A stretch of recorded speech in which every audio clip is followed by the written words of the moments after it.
अस्सलामुअलैकुम dear students. आज जो टॉपिक हम डिस्कस कर रहे हैं ये बड़ा इंपॉर्टेंट टॉपिक है, सुपरपोजिशन प्रिंसिपल इलेक्ट्रिकल सर्किट्स के अंदर। सुपरपोजिशन प्रिंसिपल हम कब इस्तेमाल करते हैं? जब आपके पास मल्टी सोर्स नेटवर्क होता है, जब एक से ज़्यादा सोर्सेज हों किसी भी नेटवर्क के अंदर, तो हम सुपरपोजिशन प्रिंसिपल का कॉन्सेप्ट इस्तेमाल करते हैं। जिस तरह एग्जांपल के तौर पर आपको ये क्वेश्चन गिवन है, अगर आप इसमें सर्किट को देखें तो इसके अंदर मल्टीपल सोर्सेज हैं। एक 2 एम्पेयर का करंट सोर्स है एंड एक 10 वोल्ट का वोल्टेज सोर्स है। तो मल्टीपल सोर्सेज अगर सर्किट के अंदर मौजूद हों तो आप जो टेक्निक यूज़ कर सकते हैं, वन ऑफ द टेक्निक्स, वो है सुपरपोजिशन प्रिंसिपल। सबसे पहले सुपरपोजिशन प्रिंसिपल का कॉन्सेप्ट समझ लेते हैं, फिर हम इस एग्जांपल को सॉल्व करेंगे। सुपरपोजिशन प्रिंसिपल का कॉन्सेप्ट क्या है कि आप सर्किट के अंदर एक वक्त में सिर्फ एक सोर्स को यूज़ करेंगे, ओनली वन सोर्स आप यूज़ करेंगे, बाकी सोर्सेज को आप एलिमिनेट कर देंगे। ठीक है। सिमिलरली जब मैं 10 वोल्ट का सोर्स यूज़ कर रहा हूँ तो इट मीन्स कि मैं 10 वोल्ट और तमाम रजिस्टर्स को यूज़ करूँगा, और जो 2 एम्पेयर का सोर्स है, सोर्सेज आपने एलिमिनेट करने हैं, 2 एम्पेयर के सोर्स को आप एलिमिनेट कर देंगे। एलिमिनेट करने का मतलब क्या है कि करंट सोर्स जो है वो ओपन सर्किट से रिप्लेस हो जाता है, उसकी जगह आप ओपन टर्मिनल्स छोड़ देंगे। सिमिलरली आपने यूजिंग वन सोर्स 1 10 वोल्ट आपने सर्किट के तमाम रजिस्टर्स के, लेट्स सपोज आपने करंट्स फाइंड आउट कर लिए। नाउ आपका 2 एम्पेयर का सोर्स भी है जो सर्किट में कंट्रीब्यूट कर रहा है, तो सेकंड स्टेप में मैं क्या करूँगा, मैं 2 एम्पेयर का सोर्स को यूज़ करते हुए तमाम करंट्स को दोबारा कैलकुलेट करूँगा। I1 Om, I2 ohm and I3 ओम, तीनों करंट्स को मैं कैलकुलेट करूँगा। और जब आप 2 एम्पेयर को का करंट सोर्स यूज़ कर रहे होंगे तो फिर आपने वोल्टेज सोर्स को एलिमिनेट करना है। तो वोल्टेज सोर्स के लिए कैसे एलिमिनेट होगा? वोल्टेज सोर्स सर्किट के अंदर शॉर्ट सर्किट से रिप्लेस हो जाता है। वोल्टेज सोर्स एलिमिनेट करने का मतलब क्या है कि इसकी वैल्यू ज़ीरो होनी चाहिए, और ज़ीरो वैल्यू होती है, 0 वोल्ट हमेशा शॉर्ट सर्किट की वैल्यू होती है, तो आप इसको शॉर्ट सर्किट से रिप्लेस करेंगे। तो ये 2 पॉइंट्स आप पहले नोट डाउन कर लें। फर्स्ट पॉइंट क्या है आपके पास कि आपने करंट सोर्स को एलिमिनेट करना हो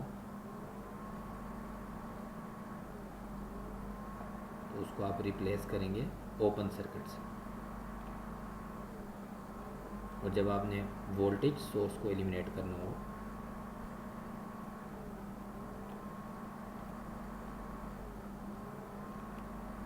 उसको आप रिप्लेस करेंगे शॉर्ट सर्किट से। ठीक है। और जो तीसरा पॉइंट है कि आपने find all branch currents. For example हमारा मेन इंटरेस्ट करंट है, यूजिंग ईच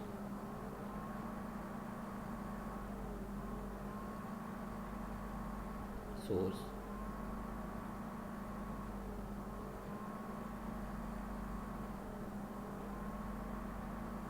इंडिपेंडेंट।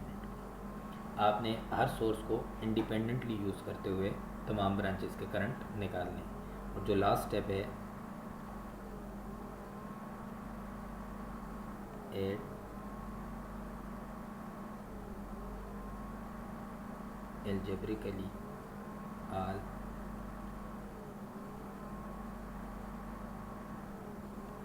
individual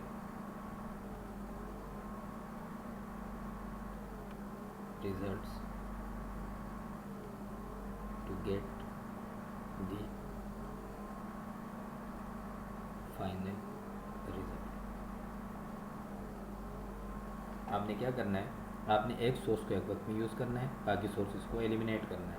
तो हमने कहा एलिमिनेट करने का तरीका क्या है कि अगर मैं वोल्टेज सोर्स यूज़ कर रहा हूँ तो मैं करंट सोर्स को ओपन से रिप्लेस करूँगा, और जब करंट सोर्स को यूज़ कर रहा हूँ तो मैं वोल्टेज सोर्स को शॉर्ट सर्किट से रिप्लेस करूँगा। तो यूजिंग वन सोर्स आपने तमाम ब्रांचेस के, ईच ब्रांच का आपने करंट, फॉर एग्जांपल हम करंट फाइंड करते हैं, बाद में ओम लॉ से आप सिंपली हर ब्रांच की वोल्टेज बता सकते हैं अगर आपसे पूछा गया हो तो हम हर ब्रांच की करंट फाइंड आउट करेंगे using individual source one by one.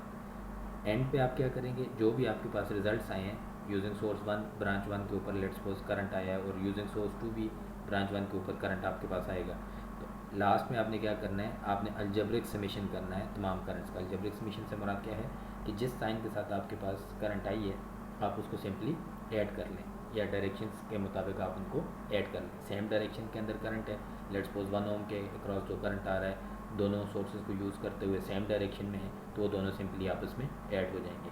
और अगर अपोजिट डायरेक्शन में है तो हायर वैल्यू में से लोअर वैल्यू माइनस हो जाएगी, और जो हायर वैल्यू का मैग्नीट्यूड एंड डायरेक्शन है वो आप उसको लिखेंगे डायरेक्शन, सॉरी, हायर मैग्नीट्यूड में से लोअर मैग्नीट्यूड माइनस करके जो रिजल्टेंट मैग्नीट्यूड आएगा उसके साथ आप हायर मैग्नीट्यूड वाले करंट की डायरेक्शन को लिखेंगे। चलिए हम इसको सॉल्व करते हैं तो ये आपको फर्दर क्लियर हो जाएगा। तो मैं इस सर्किट को सॉल्व करना चाहता हूँ और तमाम ब्रांचेस के मुझे करंट फाइंड आउट करने हैं यूजिंग सुपरपोजिशन प्रिंसिपल। हम इसका सोल्यूशन करते हैं।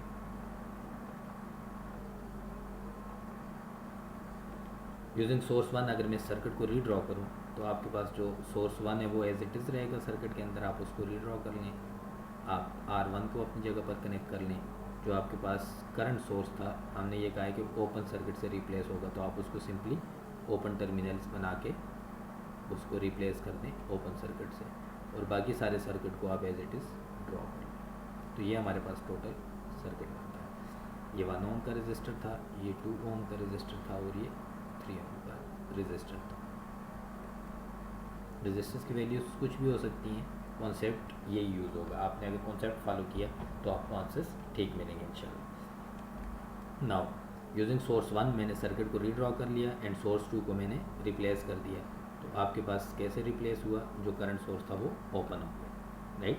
तो अब आप सर्किट का करंट फाइंड आउट कर लें। तो अगर मैं रिमेनिंग सर्किट को देखूँ तो मेरे पास 10 वोल्ट के साथ 1 ओम 2 ओम एंड 3 ओम सीरीज़ में, क्योंकि 10 ओम से जितना भी करंट इनिशिएट होगा इस सर्किट के अंदर वही करंट फ्लो करेगा 1 ओम के अंदर, वही करंट फ्लो कर रहा होगा 2 ओम के अंदर, और वही करंट फ्लो कर रहा होगा 3 ओम के अंदर। ये जो सेंटर वाली ब्रांच है जो ओपन है इसमें कोई करंट भी फ्लो नहीं करेगा। ये ओपन है तो ओपन सर्किट में करंट फ्लो नहीं करता। सो जो सर्किट का टोटल करंट है वही एक्चुअली आपके पास I1 भी होगा, I2 भी होगा और I3 भी होगा। जो फर्स्ट करंट है उसको लेट्स सपोज हम कह देते हैं ये I1 है, जो सेकंड है उसको हम कह देते हैं I2 है, और जो थर्ड है वो I3 है। तो मैं फर्स्ट वाले इसको सॉल्व करता हूँ। तो आपके पास जो टोटल करंट है अगर वो आपको पता चल जाए तो आपको सर्किट की तमाम ब्रांचेस की करंट पता चल जाएगी। तो हम टोटल करंट फाइंड कर लेते हैं सर्किट की। वो क्या होगी, total current is equal to total voltage which is 10 volt divided by total resistance. तो तीनों रजिस्टर सीरीज़ में तो टोटल रेजिस्टेंस आ जाएगी आपके पास 1 + 2 + 3 ओम। तो अगर आप इसको रिजॉल्व कर लें तो ये बनेगा 10 डिवाइडेड बाई 6, ठीक है। तो आपके पास जो सर्किट की करंट आ जाएगी वो करंट कितनी है आपके पास 10 डिवाइडेड बाई 6 है। तो आप 10 डिवाइडेड बाई 6 की वैल्यू एवेल्यूएट कर लें और उसको लिख लें।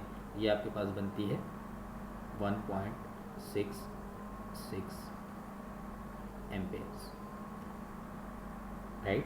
As IT is equal to I1 + I2 + I1 equals to I2 equals to I3, sorry plus नहीं है। तो आपके पास जो IT है वही I1 I2 I3 का करंट है। तो अब मैं बता सकता हूँ कि आपके पास I1 क्या है, I1 बराबर है IT के विच इज़ 1.66 एम्पेयर, और करंट की डायरेक्शन क्या होगी लेफ़्ट टू राइट, क्योंकि I1 में जो करंट फ्लो कर रहा है वो लेफ़्ट टू राइट फ्लो कर रहा है। सुपरपोजिशन प्रिंसिपल में ये चीज़ याद रखनी है कि आप जिस भी ब्रांच की करंट या वोल्टेज फाइंड कर रहे हैं उसकी पोलैरिटी साथ लाजमी मेंशन करें, क्योंकि एंड रिजल्ट या टोटल रिजल्ट में हम उन पोलैरिटीज़ को देखकर या करंट की डायरेक्शंस को देखकर उसका नेट रिजल्ट ऐड या सब्ट्रैक्ट करते हैं। सिमिलरली अगर मैं I2 की वैल्यू लिखूँ तो I2 आपके पास कितना आ जाएगा, अगेन IT के बराबर है, ये भी आ जाएगा 1.66 एम्पेयर, सीरीज सर्किट है। करंट की डायरेक्शन क्या है लेफ़्ट टू राइट। जो I3 है आप उसकी वैल्यू भी लिख लें, I3 भी बराबर है IT के विच इज़ 1.66 एम्पेयर, और उसकी डायरेक्शन क्या है डाउनवर्ड। I3 जो करंट है वो डाउनवर्ड फ्लो कर रहा है। तो यूजिंग सोर्स 1 आपने ये तीनों रिजल्ट्स निकाल लिए। यूजिंग सोर्स 2 भी मुझे ये तीनों रिजल्ट्स चाहिए, और एंड रिजल्ट्स फिर हम इनको कंबाइन करके निकालेंगे अकॉर्डिंग टू देयर डायरेक्शन। तो मैं सेकंड इसके साथ ही सॉल्व करता हूँ यहाँ पर। यूजिंग सोर्स 2 में सर्किट को रीड्रॉ करता हूँ। तो जब मैं यूजिंग सोर्स 2 सर्किट को रीड्रॉ करूँगा तो वोल्टेज सोर्स को हम शॉर्ट सर्किट से रिप्लेस कर देंगे। बाकी सर्किट को आप एज इट इज़ ड्रॉ कर लेंगे, उसको अपनी जगह पर उसी तरह से तमाम ब्रांचेस को कनेक्ट कर लेंगे। ये आपके पास रिमेनिंग सर्किट आ जाएगा यूजिंग सोर्स 2। वोल्टेज सोर्स को हमने शॉर्ट सर्किट से रिप्लेस कर दिया और करंट सोर्स को हमने कनेक्ट कर दिया 2 एम्पेयर्स डाउन। ये आपके पास शॉर्ट हो गया वोल्टेज सोर्स। ठीक है, बाकी रजिस्टर अपनी जगह पर है, 1 ओम 2 ओम एंड 3 ओम। बाकी सर्किट एज इट इज़ आप ड्रॉ करेंगे। नाउ मैं इसके सर्किट के अंदर अब करंट निकालना चाहता हूँ I1 I2 एंड I3। अगर मैं इस सर्किट को देखूँ तो ये आपके पास जो सर्किट है इसकी 2 ब्रांचेज हैं इस करंट सोर्स के पैरेलल में। तो हमने करंट डिवाइडर पढ़ा था पैरेलल सर्किट्स के लिए कि जब आपके पास 2 या 2 से ज़्यादा एलिमेंट का स्टार्टिंग पॉइंट ये जो है हमारे पास, लेट्स सपोज इसको मैं ए कहता हूँ, और एंड पॉइंट लेट्स सपोज मैं इसको बी कहता हूँ। पॉइंट ए और बी देखें तो पॉइंट ए और बी के दरमियान 3 एलिमेंट्स इस वक्त कनेक्टेड हैं। एक तो ये करंट सोर्स है तो ये कनेक्टेड है हमारे पास 2 एम्पेयर का। इसके साथ पॉइंट ए और बी के दरमियान 2 रजिस्टर कनेक्टेड हैं, 2 ओम एंड 3 ओम। और ये 2 ओम एंड 3 ओम सीरीज़ में जितना भी करंट 2 ओम में इंटर होगा वही करंट 3 ओम में फ्लो कर रहा होगा। तो ये 2 एंड 3 सीरीज़ में, तो ये इसकी एक ब्रांच बनती है राइट साइड के ऊपर। और अगर आप लेफ़्ट साइड पे देखें तो आपके पास 1 ओम का एक रजिस्टर है जिसके अंदर कोई करंट फ्लो कर रहा होगा, आई डोंट नो, जो भी उसकी वैल्यू होगी हम उसकी वैल्यू कैलकुलेट करेंगे। इस वक्त आपके पास जो करंट सोर्स है उसके पैरेलल में 2 ब्रांचेज हैं। 1 ओम का भी स्टार्टिंग पॉइंट ए है और टर्मिनेशन पॉइंट बी है। 2 ओम और 3 ओम का भी स्टार्टिंग पॉइंट ए है और जो टर्मिनेशन पॉइंट है वो पॉइंट बी है। तो इसका मतलब है 2 एम्पेयर के पैरेलल में 2 ब्रांचेज मौजूद हैं। एक लेफ़्ट साइड पे मौजूद है जिसके अंदर 1 ओम की रेजिस्टेंस है ये वाली, और एक राइट साइड पे मौजूद है जिसके अंदर 5 ओम की रेजिस्टेंस है, 2 ओम एंड 3 ओम, ये सीरीज़ में है। तो राइट वाली ब्रांच की जो टोटल रेजिस्टेंस बनेगी राइट ब्रांच की वो है 5 ओम, जो लेफ़्ट ब्रांच है उसकी जो रेजिस्टेंस है वो है 1 ओम। तो अब मैं करंट डिवाइडर अप्लाई करके दोनों साइड के करंट्स निकाल लेता हूँ क्योंकि मेरा अल्टीमेट गोल करंट निकालना है। तो बाय करंट डिवाइडर को हम शॉर्ट में लिखते हैं CDR।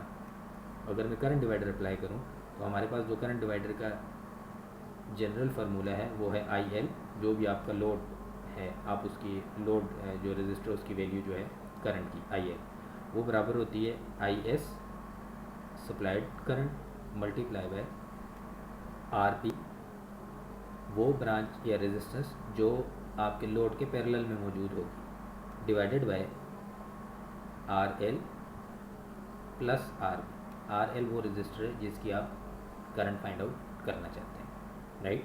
तो मैं पहले I1 ओम या R1 की करंट फाइंड आउट करता हूँ। तो I1 ओम जो है वो आपका इस वक्त 1 ओम जो है वो लोड का काम करेगा। जो आपके पास R1 है ये आपके पास 1 ओम का जो रजिस्टर है, तो ये हमारे पास R1 है एक्चुअली। तो मैं I1 फाइंड आउट करना चाहता हूँ जो रजिस्टेंस 1 ओम के अक्रॉस थ्रू फ्लो कर रहा है। तो I1 मेरे पास लोड क्या है इस वक्त 1 ओम, तो मैं इसको लिखूँगा IS which is 2 ampere multiply by RP, जो 1 ओम का रजिस्टर है उसके पैरेलल में कौन सी ब्रांच है इस वक्त, उसके पैरेलल में 2 + 3 5 ओम की ब्रांच है। तो RP कितना आ गया 5 ohm divided by RL load resistance जो कि हमारे केस में 1 ओम है plus RP which is 5 ohm parallel वाली ब्रांच। तो आप इसको रिजॉल्व कर लें तो जो आपके पास I1 करंट आएगा उसकी वैल्यू आपके पास आ जाएगी। तो I1 की वैल्यू आपके पास क्या आएगी 2 × 5 10, right, divided by 1 + 5 6, 10 divided by 6। 10 divided by 6 को आप रिजॉल्व करें तो कितना करंट आता है, ये हमने अभी इधर भी रिजॉल्व किया था, ये आता है आपके पास 1.66 एम्पेयर। जो I1 में करंट फ्लो कर रहा है इस वक्त वो कितना है 1.66 एम्पेयर। और अगर मैं डायरेक्शन देखूं तो ये जो आपके पास करंट सोर्स है इसको आप देखें तो ये बॉटम के ऊपर इंटर हो रहा है, तो इसका करंट राइट साइड को भी डिवाइड होगा और लेफ़्ट साइड पे भी डिवाइड होगा। तो जो लेफ़्ट साइड वाला करंट है ये वो करंट है जो फ्लो कर रहा होगा R1 के अंदर। तो R1 के अंदर जो करंट 2 एम्पेयर सोर्स की वजह से फ्लो कर रहा है उसकी डायरेक्शन क्या है, वो है लेफ़्ट टू राइट, ठीक है, ये आपके पास लेफ़्ट से राइट फ्लो कर रहा है। तो जो आपके पास करंट आया आप उसके साथ उसकी डायरेक्शन मेंशन कर लें, उसकी डायरेक्शन है लेफ़्ट से राइट। R1 के ऊपर जो करंट फ्लो कर रहा है वो 1.66 एम्पेयर है और उसकी डायरेक्शन लेफ्ट से राइट है। सिमिलरली मैं I2 की वैल्यू फाइंड आउट करना चाहता हूँ। यहाँ पर I2 एंड I3 दोनों सीरीज़ में, तो अगर मैं इस पूरी ब्रांच का करंट फाइंड आउट कर लूँ, ये 2 और 3 का, अगर मैं ये वाली ब्रांच इन दोनों का करंट फाइंड आउट कर लूँ 2 एंड 3 का, तो ये दोनों सीरीज़ में, तो इन दोनों इस पूरी ब्रांच का जो करंट होगा वो I2 एंड I3 दोनों के बराबर होगा। ठीक है, तो मैं इस ब्रांच का करंट फाइंड आउट करता हूँ, तो इसको मैं लिखता हूँ I2 and 3, I2 and I3, 2 और 3 जो ब्रांच है विच इज़ 5 ओम, इसका करंट जो है उसको मैं फाइंड आउट करना चाहता हूँ। तो ये आपके पास बराबर आ जाएगा supplied current which is 2 ampere multiply by RP। इस ब्रांच के पैरेलल में कौन सी ब्रांच है? 1 ओम की ब्रांच है। ठीक है, हमारा जो लोड है इस वक्त वो लोड क्या है? R2 एंड R3 है, और इसके पैरेलल में कौन सी ब्रांच मौजूद है? ये R1 वाली ब्रांच मौजूद है विच इज़ 1 ओम। तो ये आ जाएगा 1 ohm divided by RP, sorry RL। Load आपका इस वक्त क्या है? 2 और 3, ये वाली ब्रांच है। तो R2 R3 की जो ब्रांच है, अगर इन दोनों की इस ब्रांच की रेजिस्टेंस देखें तो ये दोनों सीरीज़ में 2 + 3 5 आएगा। ठीक है, तो आपके पास आ जाएगा 5 ओम प्लस RP। तो RP आपके पास क्या है जो इसके पैरेलल में मौजूद है विच इज़ 1 ओम। अगर मैं इसको रिजॉल्व कर लूँ तो ये आपके पास आ जाएगा 2 divided by 3 ampere. 2 divided by 3 ampere को आप कैलकुलेट कर लें तो आपके पास जो ब्रांच है I2 3, यानी कि R2 और R3 में जो करंट फ्लो कर रहा है वो आपके पास उसकी वैल्यू आ जाएगी which is 0.66 Ampere's. Right, this means I2 आपके पास क्या है? 0.66 एम्पेयर, और इसकी डायरेक्शन क्या होगी अकॉर्डिंग टू सोर्स? अगर आप वोल्टेज सोर्स को देखें, मैं इसका मार्कर चूज़ कर लेता हूँ, हाईलाइटर। ये वाली ब्रांच है आपके पास जिसके अंदर करंट फ्लो कर रहा है। ठीक है, ये वाला पाथ, तो ये जो मैंने हाईलाइट किया, अगर इस पाथ के अंदर आप करंट देखें तो करंट एक्चुअली कहाँ फ्लो कर रहा है? करंट फ्लो कर रहा है सोर्स से। जो सोर्स से आने वाला करंट है वो राइट साइड पे भी डिवाइड होगा और लेफ्ट साइड पे। जब वो राइट साइड पे डिवाइड होगा तो वो R3 में फ्लो कर रहा है अपवर्ड, और यही करंट जब R2 पे पहुंचेगा तो वो R2 में फ्लो कर रहा है लेफ़्ट से राइट की तरफ। ठीक है, तो अब मैं इस करंट की डायरेक्शन मेंशन कर सकता हूँ। जो I2 है ये एक्चुअली करंट लेफ़्ट से राइट की तरफ फ्लो कर रहा है, ये वाला करंट जो मैंने हाईलाइट किया। ठीक है, नाउ आपके पास I3 भी है। I3 आपके पास क्या है? 0.66 एम्पेयर, और आप अगर इसकी करंट की डायरेक्शन देखें तो इसकी करंट की डायरेक्शन क्या है?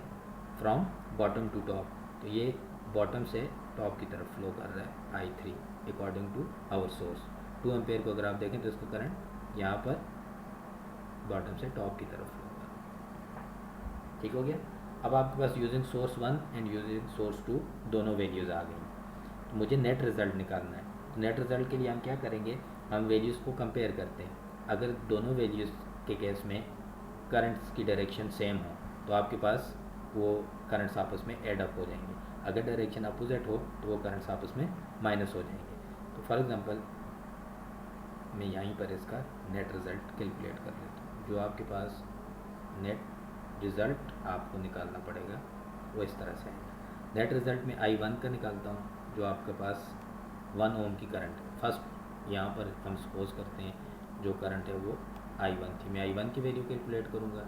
मैं I2 की वैल्यू एक्चुअल सर्किट में, और एक्चुअल सर्किट में I3 की वैल्यू मैंने बतानी है क्या है।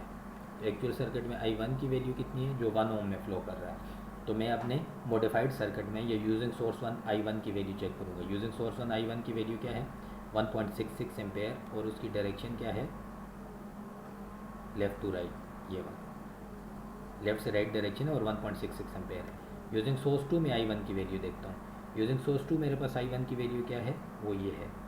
यूजिंग सोर्स 2 I1 = 1.66 एम्पेयर, और इसकी डायरेक्शन भी लेफ़्ट से राइट है।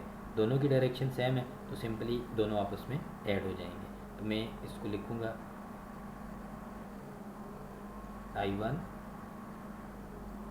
प्लस I1, इसको आप I1 डैश का नाम दें। यूजिंग सोर्स 1 है तो हम इनको डैश से रिप्रेजेंट करते हैं, यूजिंग सोर्स 2 है तो हम इसको डबल प्राइम से रिप्रेजेंट करते हैं। ठीक है, तो आपके पास यूजिंग सोर्स 2 जो आंसर आए हम उनको डबल प्राइम देते हैं। यूजिंग सोर्स 1 आपके पास क्या आ जाएगा, I1 prime plus I1 double prime 1.66 plus 1.66 is equal to, आप इसका आंसर नेट रिजल्ट निकाल लें। 1.66 प्लस 1.66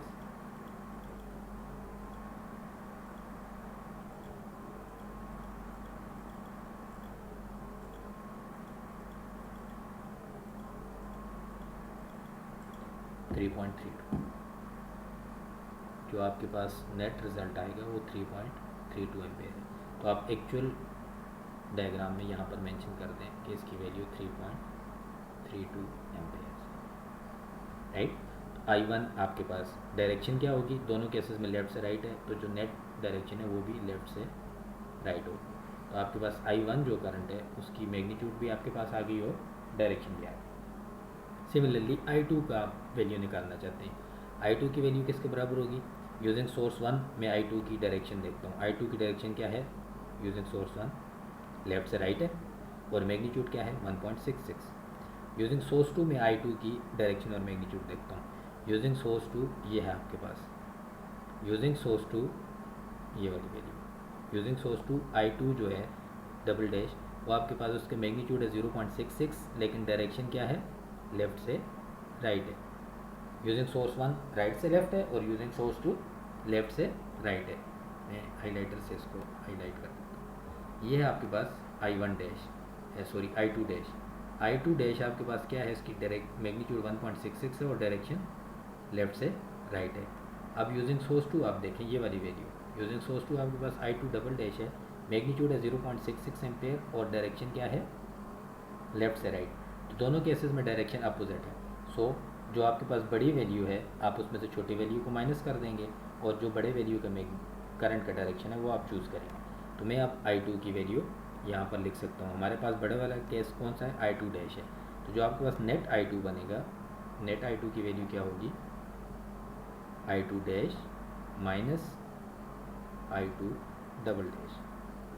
I2 डैश की वैल्यू क्या थी 1.66 माइनस I2 डबल डैश की वैल्यू क्या है 0.66। इसकी डायरेक्शन लेफ़्ट से राइट है और सेकंड वाले के केस में डायरेक्शन राइट से लेफ्ट है।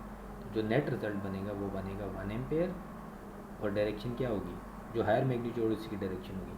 हायर मैग्नीट्यूड की डायरेक्शन लेफ़्ट से राइट है तो हम मेंशन कर देंगे कि इसकी डायरेक्शन लेफ़्ट से राइट है। सो आपके पास जो I2 है उसका वैल्यू क्या होगी, आप मेन डायग्राम के ऊपर ये मेंशन कर दे 1 एम्पेयर और उसकी डायरेक्शन क्या है लेफ़्ट से राइट। ठीक हो गया। अब आपके पास लास्ट ब्रांच रहेगी I3। I3 का करंट आप देखें तो यूजिंग सोर्स 1 जो आपके पास I3 का करंट है वो ये है, I3 is equal to 1.66 ampere और डायरेक्शन क्या है डाउनवर्ड, राइट।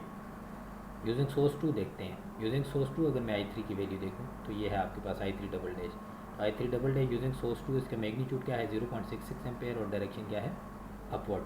अगेन दोनों डायरेक्शन अपोजिट्स हैं, तो जो आपके पास I3 डैश है उसकी वैल्यू मैग्नीट्यूड ज़्यादा है और डायरेक्शन डाउनवर्ड है। जो I3 डबल डैश है उसका मैग्नीट्यूड कम है और डायरेक्शन अपवर्ड है।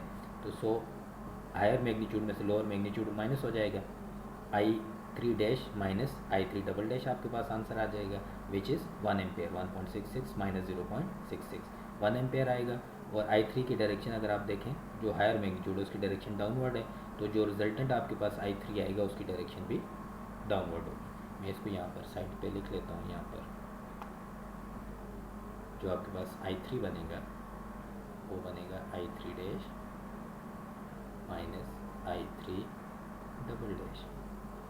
I3 डैश आपके पास है 1.66 और डायरेक्शन है डाउनवर्ड माइनस 0.66 और इसकी डायरेक्शन है अप। तो जो आपके पास नेट रिजल्ट आएगा वो आएगा 1 एम्पेयर, जो बड़ा मैग्नीट्यूड है और उसी की डायरेक्शन भी आएगी डाउन। तो आपके पास जो करंट है I3 वो एक्चुअली ये है, I3 आपके पास 1 एम्पेयर और उसकी डायरेक्शन आएगी डाउनवर्ड। ये सारा कॉन्सेप्ट सुपरपोजिशन प्रिंसिपल का कॉन्सेप्ट है। इस कॉन्सेप्ट को आप जहन में रखते हुए किसी भी क्वेश्चन को आप सॉल्व कर सकते हैं। जो इसमें स्टेप्स फॉलो किए हैं ये याद रखते हैं। सबसे पहले तो आपको यूजिंग इंडिविजुअल सोर्सेज आपने सर्किट को रीड्रॉ करना है। तो यूजिंग सोर्स 1 हमने सर्किट रीड्रॉ किया ये वाला, यूजिंग सोर्स 2 हमने सर्किट रीड्रॉ किया ये वाला।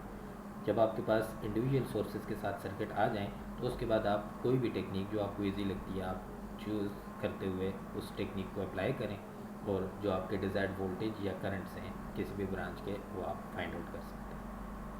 आई होप सुपरपोजिशन प्रिंसिपल मैंने क्लियर कर दिया होगा आपको, और उसकी जो लॉजिक है और उसकी जो कैलकुलेशंस हैं वो भी आपको क्लियर होंगी। स्टिल अगर आपका कोई कन्फ्यूजन या क्वेश्चन है तो आप मुझसे कमेंट में क्वेश्चन आपकी कन्फ्यूजन शेयर कर सकते हैं। मैं आपकी कन्फ्यूजन या क्यूरी को इंशाल्लाह क्लियर करूँगा और उसको रिस्पॉन्स करूँगा। अगर आपको मेरी वीडियो अच्छी लगी है तो काइंडली मेरी चैनल को सब्सक्राइब करें और मेरी वीडियोस को लाइक एंड शेयर करें। Thank you.